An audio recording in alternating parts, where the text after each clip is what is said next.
হলিউডের সেরা দুই মুখ অ্যাঞ্জেলিনা জলি ও ব্র্যাড পিট। তাদের সম্পর্ক এতটাই আলোচিত ছিল যে শুভাকাঙ্ক্ষীরা ডাকত ব্র্যাঞ্জেলিনা। এই চার হাত যখন এক হয় তখন সবচেয়ে বেশি খুশি হয়েছিল নেটিজেনরা। ৬ বছর প্রেমের পর ২০১৪ সালে ঘাটছড়ায় আবদ্ধ হন তারা। দুই তারকার সম্পর্কের শুরুটাও হয়েছিল সিনেমা দিয়েই। ২০০৮ সালে মিস্টার অ্যান্ড মিসেস স্মিথের শুটিং সেট থেকে প্রেমের সূচনা।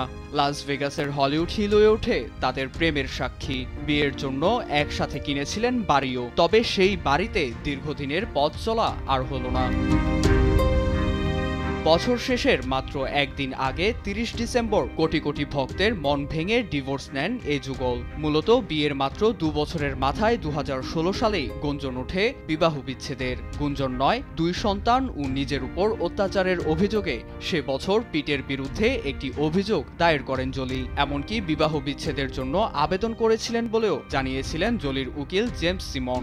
যদিও এ দায় অস্বীকার করেছিলেন পিট। উল্টো এই ৮ বছর সন্তানদের কথা ভেবে ডিভোর্স এড়িয়ে যাওয়ার ইঙ্গিত দিয়েছিলেন তিনি। বিখ্যাত once upon A time in হলিউডের অভিনেতা পিট পাল্টা অভিযোগ করেছিলেন জলি তার সম্মতি ছাড়াই বাড়ির একাংশ বিক্রি করে দিয়েছিলেন। তবে দীর্ঘ ৮ বছরের আইনি জটিলতা শেষে সম্পর্কের ইতি টানলেন ব্র্যাঞ্জেলিনা জুটি। এ নিয়ে তৃতীয়বারের মতন সম্পর্কের ছেদ পড়েছে ওয়ান্টেড তারকা অ্যাঞ্জেলিনা জলির। আর ব্র্যাড পিটের ছিল দ্বিতীয় সম্পর্কের ভাঙন। নীরব দাস, নিউজ ডেস্ক, দেশ টিভি।